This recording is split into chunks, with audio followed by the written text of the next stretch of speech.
कैसे हैं आप लोग। उम्मीद करते हैं कि आप सब अच्छे होंगे। तो आज अपन बात करते हैं chapter 1 real numbers class 10th maths introduction. उससे पहले मैं उम्मीद करता हूं कि आपने हमारी पिछली वीडियो देखी होगी, चैनल को सब्सक्राइब भी किया होगा, वीडियो पसंद आई होगी तो लाइक भी करी होगी।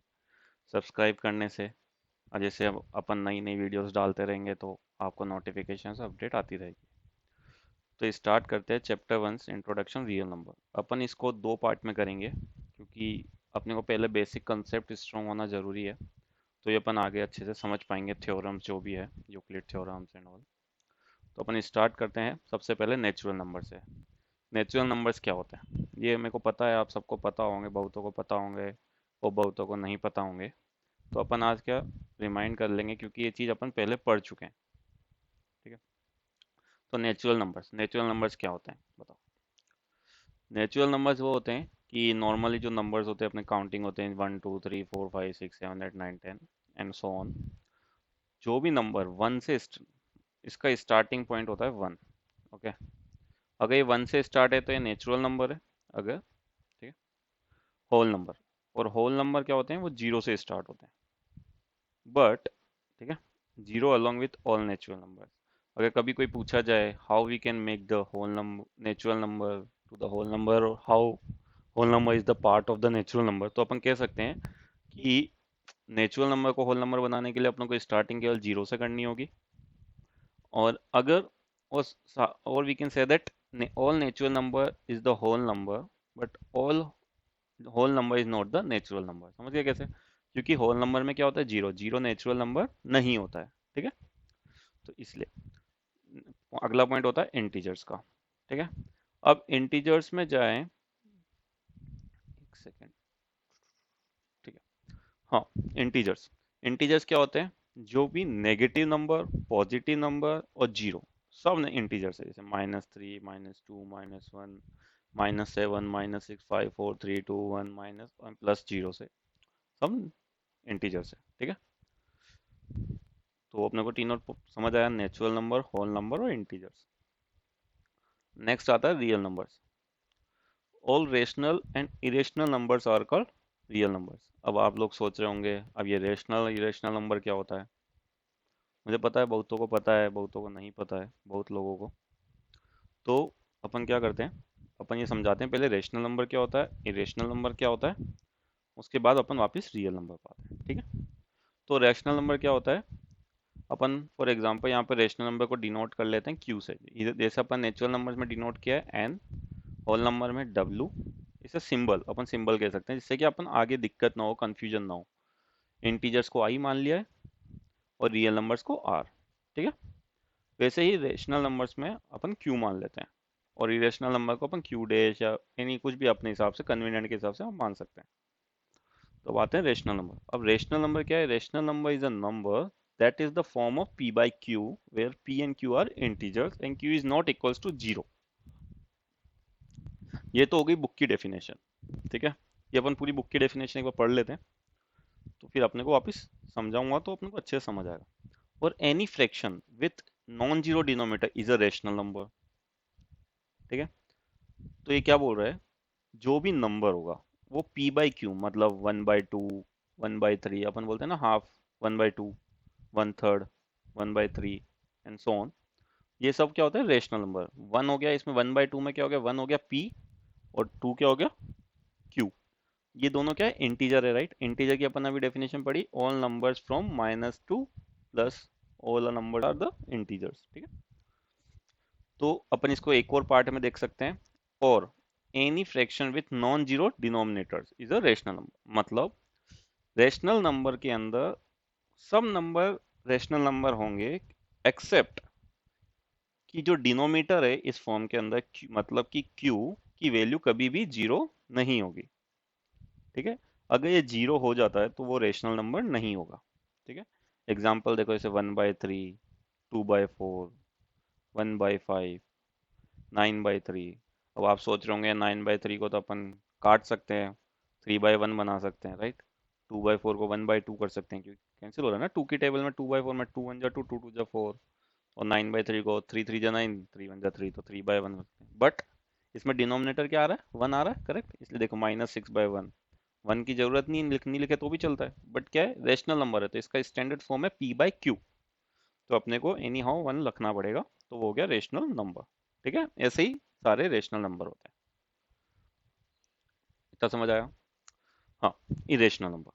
अब इरेशनल नंबर क्या होता है, पहले अपन एक बार डेफिनेशन पढ़ लेते हैं। ठीक है, इसको अपन सिंबल दे देते हैं q डैश। ठीक है, हाँ, N irrational number is a number which cannot be expressed as a simple fraction। ठीक है, समझा? एक बार पूरा पढ़ लेते हैं।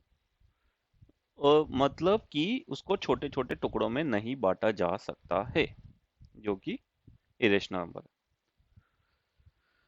और a real number which cannot be expressed in the form of p/q and whose decimal expansions are non-terminating and non-recurring। ये दोनों कंडीशंस होनी चाहिए। अब आप लोग सोच रहे होंगे ये नॉन टर्मिनेटिंग और नॉन रिकरिंग क्या होता है, पहले अपन ये समझते हैं फिर आप इसमें आते हैं। नॉन टर्मिनेटिंग ये होता है जिसका कि फॉर एग्जांपल अपन ने ले लिया एग्जांपल 0.3, क्या होता है, जैसे 1/3 हो गया, अब 1 को 3 से डिवाइड करेंगे तो क्या आएगा, 0.33, 3 3 जा 10 आ गया, 1 बच गया, फिर 10 आ गया, फिर 1 बच गया, तो ये चलता ही जाएगा, चलता ही जाएगा, चलता ही जाएगा। वैसे ही अपन यहाँ पे ले लेते हैं कोई दूसरा नंबर, मतलब कि आ गया 10/4, मतलब ये तो कट जाएगा, 5/2 हो गया। अब 5/2 का आप डिवाइड कर सकते हो जाएगा, वो नॉन टर्मिनेटिंग नहीं हो। तो ऐसे ही अपन जब डिवाइड करेंगे तो 0.6555555 वो आते रहेंगे, तो वो हो गया नॉन टर्मिनेटिंग। अगर वो डिवाइड होके पूरा फ्रैक्शन खत्म हो रहा है, जैसे 10/5 किया अपन ने, या 10/2 किया, ठीक है, तो ये पूरा डिवाइड हो रहा है तो उसको एक पॉइंट बाद टर्मिनेट हो रहा है, तो वो हो गया टर्मिनेटिंग। अब नॉन रिकरिंग क्या होता है, the decimal numbers have infinite numbers of digit after the decimal point and not repeated itself is non a non recurring. देखो नॉन टर्मिनेटिंग में क्या हो रहा था, डिजिट खुद को रिपीट कर रही है पॉइंट के बाद, 0.33333 कितनी बार आ रहा है, इनफाइनाइट टाइम्स। ठीक है, और सिमिलरली इस केस में 0.6555, तो 5 कितनी बार आ रहा है, इनफाइनाइट टाइम्स। तो वैसे नॉन रिकरिंग में क्या होता है कि डिजिट्स खुद को रिपीट नहीं करते हैं। फॉर एग्जाम्पल √2 ले लीजिए आप।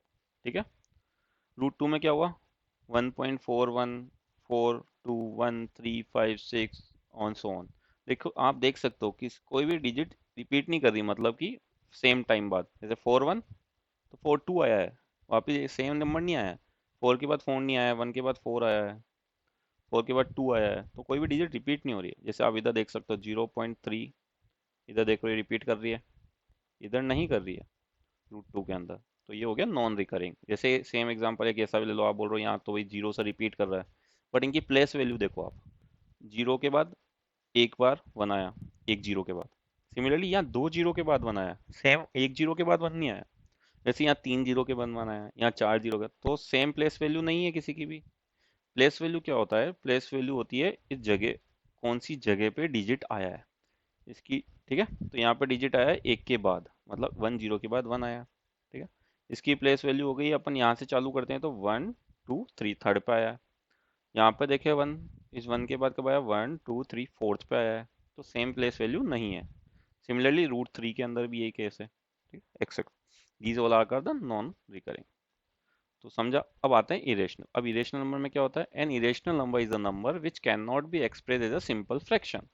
सिंपल फ्रैक्शन मतलब हो गया कि मतलब उनके प्रॉपर टुकड़े नहीं हो सकते, मतलब जैसे इसके टुकड़े नहीं हो रहे, गिनती इनफाइनाइट तक जा रही है, फिक्स नहीं है। ठीक है, सिमिलरली दीज आर द और real number which can not be express in the form of p/q। ठीक है, क्योंकि अपन p/q फॉर्म में कहाँ कौन सी डिजिट ला सकते हैं, जो कि रेशनल नंबर में आती है, जो एग्जैक्ट जिसका डिविजिबल हो, जैसे 4/2 हो गया, 9/3 हो गया, ऐसा डिरेक्ट हो रहा है, जो कि रेशनल नंबर होता है। रेशनल नंबर में क्या होता है, देखो 1/3, 2/4, 1/5, ये एक प्रॉपर p/q फॉर्मेट है। ठीक है, क्योंकि देखो अगर ये -6 को आप 1 से डिवाइड करोगे तो -6 ही रहना है। 9/3 को क्या होगा, 3/1 हो जाएगा। 1/5 का 1 को आप 5 से डिवाइड करोगे तो 0.2 आ जाएगा। 4/2 को क्या होगा, 1/2 0.5 आ जाएगा। 1/3 का 0.3 आ जाएगा, 0.33। ठीक है, ऐसा। है ना। तो whose decimal expressions are non terminating and non recurring. सबको समझ आया? अगर नहीं समझ आया कोई दिक्कत नहीं है, अपन वापस समझा देंगे। अगर आपको डाउट है किसी पॉइंट पे तो आप प्लीज़ कमेंट सेक्शन में कमेंट लिखें, ठीक है। काफ़ी इजी है, आराम से समझिए, कोई जल्दी नहीं है। अगर ये चीज़ समझ आई तो अपन आगे जाके जो थ्योरम्स है चैप्टर के अंदर वो आपको इजीली समझ आएगी। नेक्स्ट टॉपिक चलते हैं, प्राइम नंबर। मेरे को पता है बच्चों वाली चीज़ें हैं, बट क्या है कि एक बार ये कॉन्सेप्ट अपन रिकॉल कर ले, रिफ्रेश कर ले अपनी मेमोरी में, छुट्टियों से आए हैं तो, है ना। चलो, प्राइम नंबर्स। प्राइम नंबर क्या होते हैं? Prime numbers are the natural numbers that are divisible by only one and the number itself. मैं इसलिए ही पढ़ा रहा हूँ ये चीज़ें क्योंकि एमसीक्यूज भी आते हैं अपने। तो एमसीक्यूज में क्या होता है, ये सब छोटे छोटे टॉपिक पूछ ले जाते हैं। होल नंबर नेचुरल नंबर में क्या डिफरेंस है, प्राइम नंबर कंपोजिट नंबर में क्या डिफरेंस है, समझ रहे हो? वही सब, को प्राइम और प्राइम नंबर में क्या डिफरेंस है, तो आपको पता होना चाहिए, ठीक है। And the number itself, prime numbers are natural numbers that are divisible by only one and number itself. Prime numbers are positive integers greater than 1 with exactly two factors, 1 and number its. Some of the prime numbers include 2, 3, 5, 7, 11, 13, x. Always remember that 1 is neither prime nor composite. Okay. ठीक है, तो अभी definition से मेरे हिसाब से सबको समझ आ गया होगा, बट फिर भी अपन समझाते हैं। प्राइम नंबर वो नंबर है, पहली बात, कि जिसका डिविजिबल या तो खुद से होगा या वन से होगा। मतलब कि वो वन की टेबल में आएगा या खुद की टेबल में आएगा और किसी की टेबल में नहीं आएगा। जैसे कि वन है, वन, तो आप बोल रहे होंगे वन क्यों नहीं है? वन क्योंकि इसलिए नहीं है, वन ना कि प्राइम नंबर है ना ही कंपोजिट नंबर है। तो अपन चालू करते हैं टू से। टू, टू खुद की टेबल में आता है और वन की टेबल में आता है। थ्री देख लो, थ्री किसकी किसकी वन की टेबल में आता है? हाँ आता है। टू की टेबल में आता है? नहीं, थ्री की टेबल में आता है।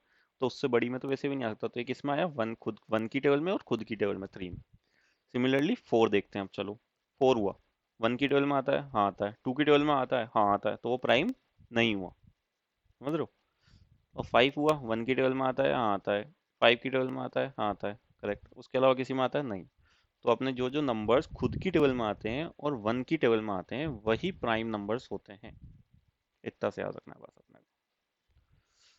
नेक्स्ट आते हैं कंपोजिट नंबर।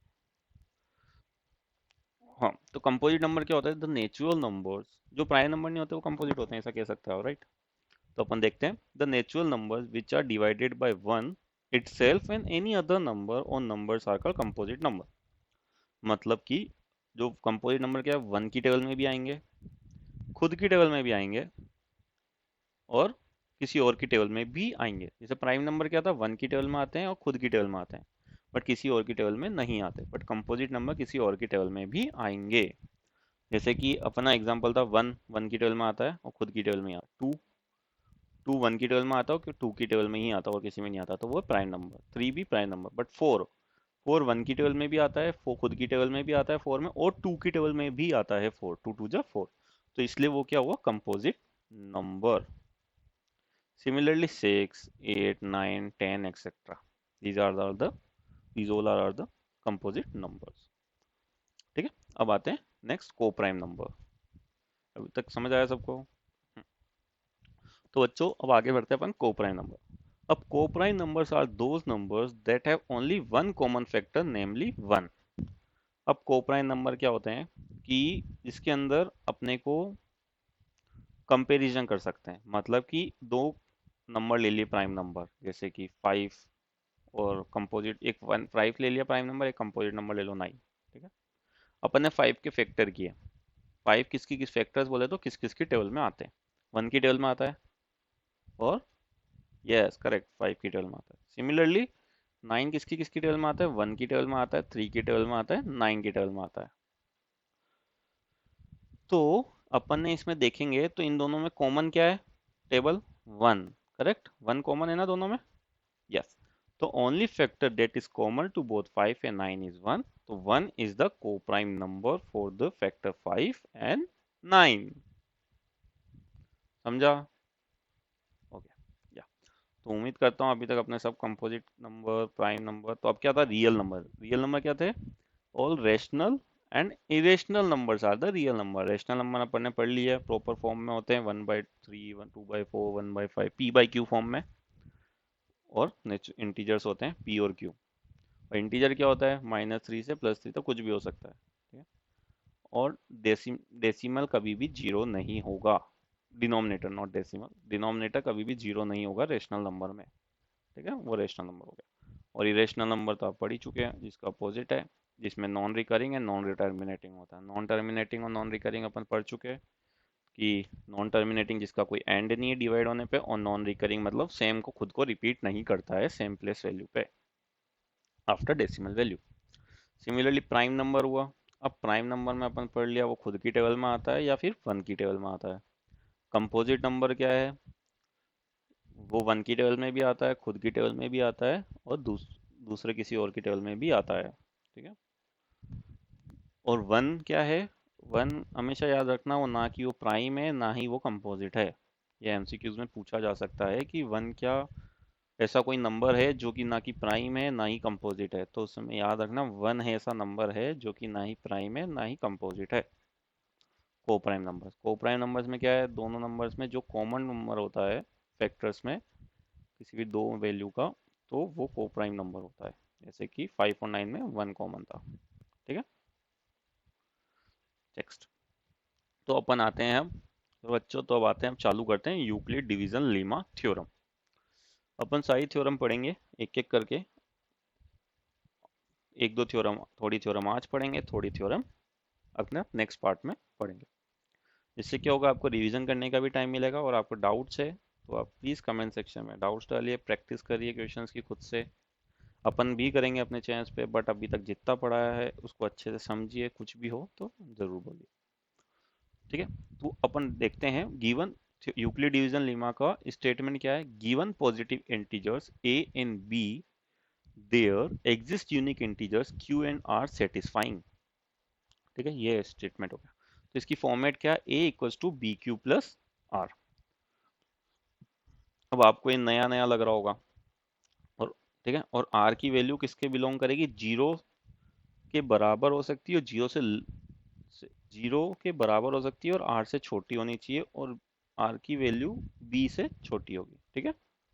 मतलब जीरो भी हो सकती है और बी तक कुछ भी हो सकती है आर की वैल्यू। अब आपको लग रहा होगा यार ये क्या चीज़ है, ये क्या नई चीज़ बता दी सर ने। ऐसा कुछ नया नहीं है, आपको याद है अपन ने पहले पढ़ा था, अपन किसी भी चीज़ को डिवाइड करते हैं, जैसे 10/3 या 11/5, ठीक है। 11 को 5 से डिवाइड करेंगे, ठीक है, तो क्या आएगा, पूरा डिवाइड नहीं होगा, तो टू बार टू, 5 टू जा 10 प्लस वन बचेगा, वन रिमाइंडर बचेगा ना।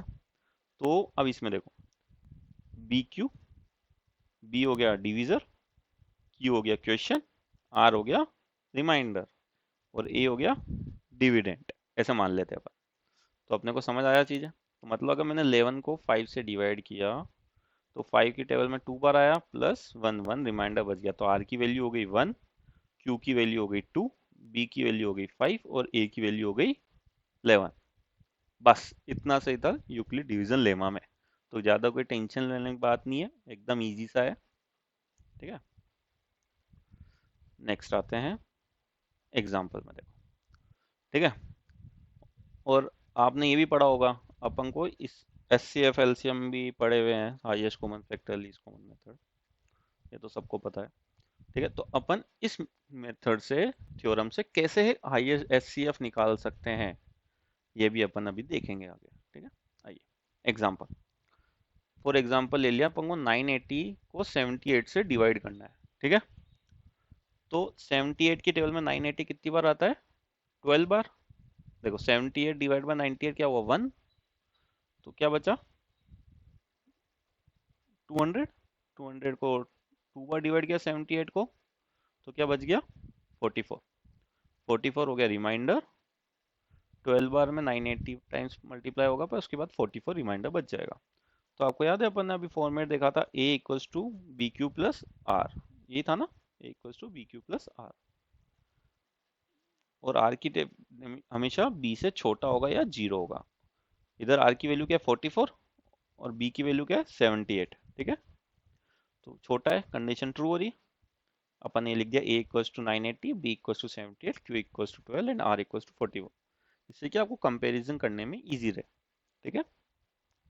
तो अब क्या करना है अपने को, अब आप तो सोच रहे होंगे अब क्या करें, ऐसा ये तो हुआ ही नहीं, इसका तो एचसीएफ निकला ही नहीं।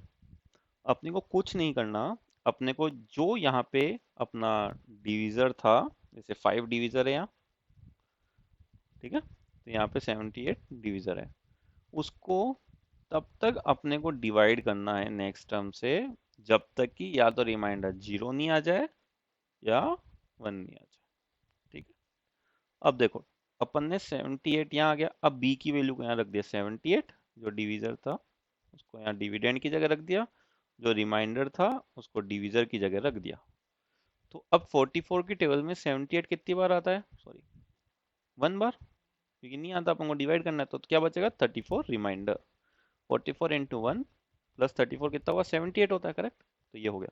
सिमिलर नेक्स्ट अपन ऐसे कब तक करेंगे, जब तक कि रिमाइंडर जीरो नहीं आता। देखो 44 यहाँ आ गया, 34 से अब रिमाइंडर से अपन इसको डिवाइड करेंगे, 34 की टेबल में 44 वन बार ही हो पाएगा डिवीजर, 34 वन जा 34, 10 रिमाइंडर बच गया 10।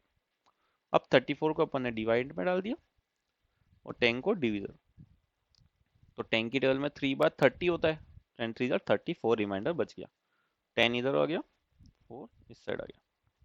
अब 4 की टेबल में 10 कितनी बार आता है, 2 4 2 जा 8, 2 बार ही आएगा, और 2 जा 8, 2 रिमाइंडर बच गया, 2 रिमाइंडर।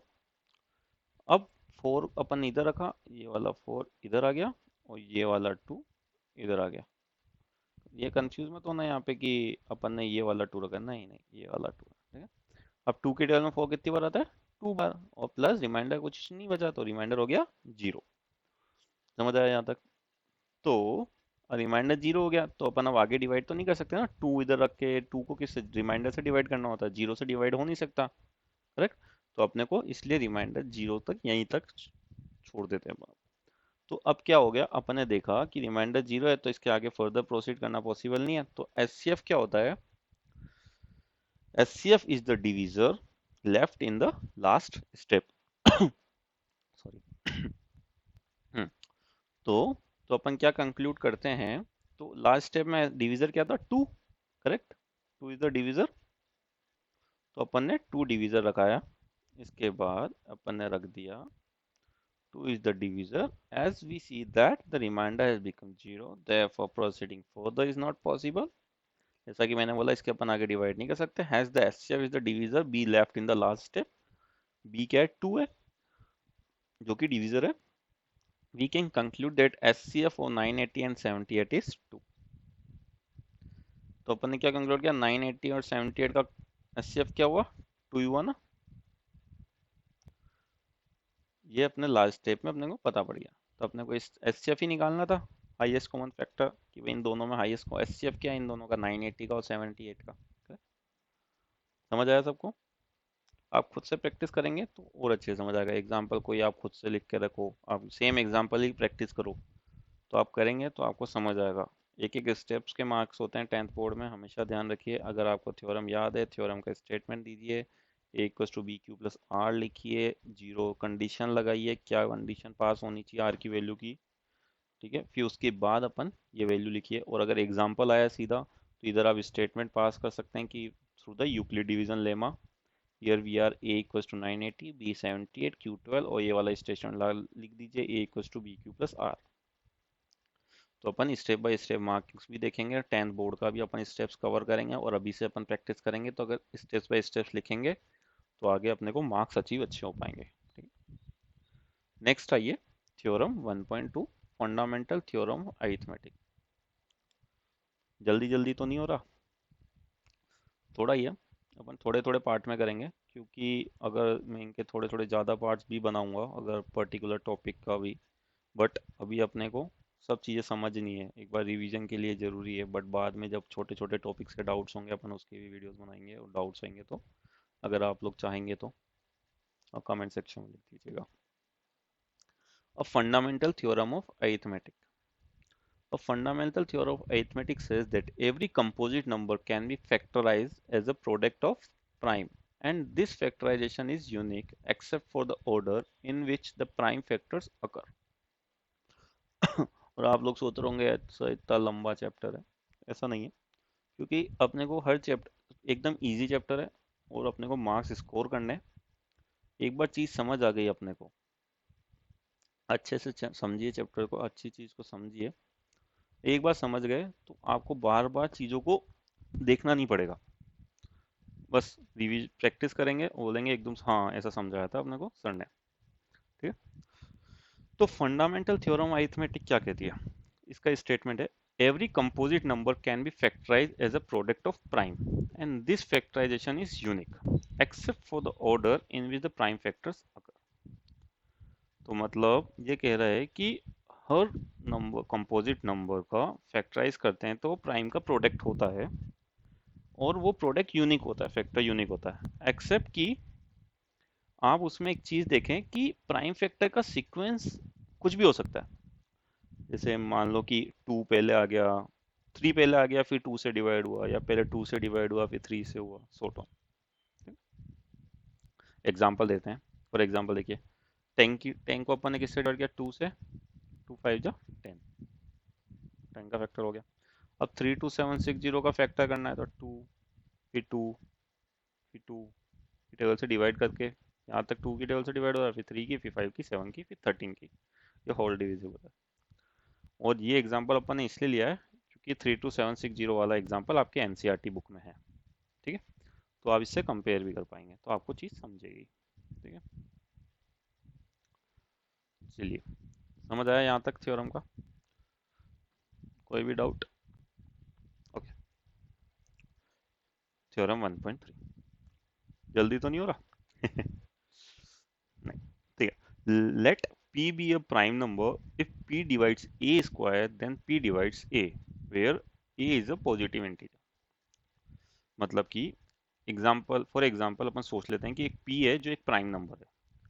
अगर p किसी वेरिएबल के स्क्वायर से डिवाइड होता है, वैसे वेरिएबल ले लिया अपन ने इंटीजर, मतलब एक इंटीजर के स्क्वायर से डिवाइड होता है, मतलब ए स्क्वायर, ए ले लिया अपन एक इंटीजर, उसके स्क्वायर से अगर p डिवाइड होता है तो p हमेशा a से डिवाइड होगा। बोल रहा हूँ यार सर कि क्या पढ़ा रहे हो सर हैं? नहीं, बट ये इंपॉर्टेंट है, आपके आगे काफ़ी काम आएगा, काफ़ी चीज़ें प्रूफ करने में। ठीक है। If p divides a square then p divides a where a is a positive integer, ये स्टेटमेंट याद रखना बच्चों। ठीक है। एग्जाम्पल ले लेते हैं, p की वैल्यू ले ली अपन ने 7, ठीक है, a की वैल्यू ले ली 49, और a तो a स्क्वायर कितना हो गया, 2401, 49 का स्क्वायर। इफ 7 डिवाइड्स 2401, ये अगर ट्रू है तो 7 डिवाइड्स 49, क्योंकि 7 की टेबल में 49 आता है अपने को पता है, और 7 की टेबल से 2401 भी डिवाइड होता है। 7 3 जा 21, 30 बचा, 7 4 जा 28, 21 बचा, 7 3 जा 21, होल डिविड फुल डिविजिबल है। तो 7 2401 को डिवाइड कर सकता है तो 7 49 को भी डिवाइड करेगा। This is a theorem. Next, अब अपन ये एग्जांपल ले लेते हैं थ्योरम के साथ। अपने को प्रूफ करना है रूट टू इज इरेशनल। ये आज का लास्ट टॉपिक है। ठीक है। इससे क्या आप लोगों को टाइम भी मिलेगा प्रैक्टिस करना और सब चीज़ों को, और ये भी इम्पोर्टेंट है। तो अपन इसका हाफ पार्ट नेक्स्ट वीडियो में कवर करेंगे। ठीक है। Theorem 1.4, root two is irrational. ठीक है। तो अपन को प्रूव करना है रूट टू इरेशनल है।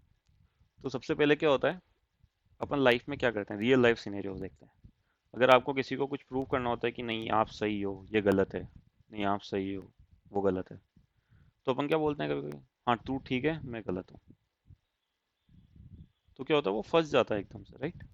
सिमिलर केस में अपने को ऐसे करना है, फिर वो अपने आप खुद से एग्री कर लेता है ना रियल में, नहीं नहीं तू सही है मैं गलत हूँ, क्योंकि उसको पता है वो गलत है। ठीक है, तो अपने को ऐसे ही करना है। चलो, रूट टू को अपन ने एज्यूम कर लिया कि एक रेशनल नंबर है, क्योंकि अपने को प्रूफ करना है रेशनल, और अपन ने लिख लिया रूट टू एक रेशनल नंबर है। और फैक्टर्स का फॉर्म क्या होता है, ए पी बाई क्यू लिखो या ए बाई बी, अपन कुछ भी वेरिएबल ले सकते हैं इंटीजर। तो अपन ने लिख दिया root two equals to A by B. ठीक है। अगर b को यहाँ रखा अपन ने डिनोमिनेटर में, तो अपन ने क्या किया यहाँ पे नेक्स्ट स्टेप में, और अपन ने लिख दिया a और b क्या है, को प्राइम है। को प्राइम क्या होता है अपन आप पहले पढ़ चुके हैं, है ना। और तो root two B equals to A, मतलब b को अपन ने यहाँ डिवाइड में डिनोमिनेटर से या मल्टीप्लाई में भेज दिया, इक्वल्स टू ए कर दिया। ठीक है। फिर अपन ने क्या किया, दोनों साइड स्क्वायर कर देंगे। ठीक है, स्क्वायर किया तो क्या हो गया, root two B square equals to A का होल स्क्वायर। जब अपन ने स्क्वायर किया रूट टू क्या होता है, टू हो जाता है, और बी का बी स्क्वायर, तो two B square equals to A square. तो आपको ध्यान है अपन ने इससे पहले एक थ्योरम पढ़ी थी, अगर स्क्वायर डिविजिबल है तो नॉर्मल डिजिट भी डिविजिबल होगा।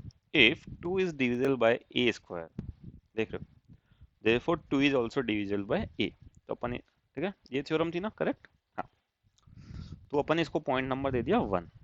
अब अपन आगे चलते हैं, अपन एक और वेरिएबल इंटीजर के लिए डिक्लेयर करते हैं, लेट सी। सी अपन एक वेरिएबल लिया है जो कि एक इंटीजर है, बी एनी इंटीजर। तो ए इक्वल्स टू टू सी हो गया, ठीक है।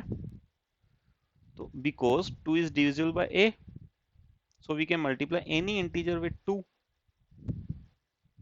it will be divisible by a, got it। तो अपन ये सेम थ्योरम है जो ऊपर अपन ऊपर लिखी थी यूक्लिड। तो squaring both the sides we did it, A square equals to two C square, तो A square equals to four square. तो अपन ने पॉइंट नंबर 1 देखा है, two B square equals to A square, A square की value क्या two B square है, और अपन ने ए स्क्वायर की वैल्यू क्या रख दिया फोर सी स्क्वायर। तो दोनों को अपन कंपेयर कर लेते हैं। ए स्क्वायर की वैल्यू अपन यहाँ रख दी two B square equals to four C square, समझा। टू बी स्क्वायर की वैल्यू, ये टू बी स्क्वायर कहाँ से आया, ए की वैल्यू क्या रखी, ए स्क्वायर की वैल्यू क्या रखी थी अपन ने यहाँ, टू बी स्क्वायर, राइट, ऐसा two B square. So two से टू की टेबल में फोर से कैंसिल कर दिया, टू बार, तो B square equals to two C square, okay. If two is divisible by B square, therefore two is also divisible by B, theorem है, okay. अपन ने इसको पॉइंट नंबर दे दिया टू। इधर पॉइंट नंबर 1 में क्या था, two B square equals to A square, अब पॉइंट नंबर 2 में क्या, B square equals to two C square. तो two is divisible by A and as well as with B, देखो टू ए से भी डिविजिबल है, टू बी से भी डिविजिबल है, correct. Two is divisible by B, two is divisible by A, तो दोनों डिजिट एक दूसरे से डिविजिबल है। और को प्राइम क्या होते हैं, या तो खुद की टेबल से डिविजिबल हो, या फिर करेक्ट बच्चों। तो from 1 and 2 we get A and B are not coprime, coprime नहीं है। अगर को प्राइम नहीं है तो अवर अपना एजम्पशन रॉन्ग हो गया, क्योंकि इरेशनल होने के लिए उनको को प्राइम होना जरूरी है, करेक्ट, मतलब रैशनल होने के लिए। therefore our assumption was wrong, therefore root 2 is irrational, hence क्या, proved correct। तो देखो वापस ऊपर चलते हैं, आपको मैं इसलिए मैंने ये टर्म्स पढ़ाई थी आपको, को प्राइम क्या होता है, को prime number, composite number, prime number, rational, irrational. तो समझ आया होगा कि अपन ने ये सब चीज़ें वापस क्यों पढ़ी, ठीक है। तो अपन ने हैंस प्रूव कर दिया 1.4 तक। अब आगे का पार्ट अपन नेक्स्ट कवर करेंगे, ठीक है।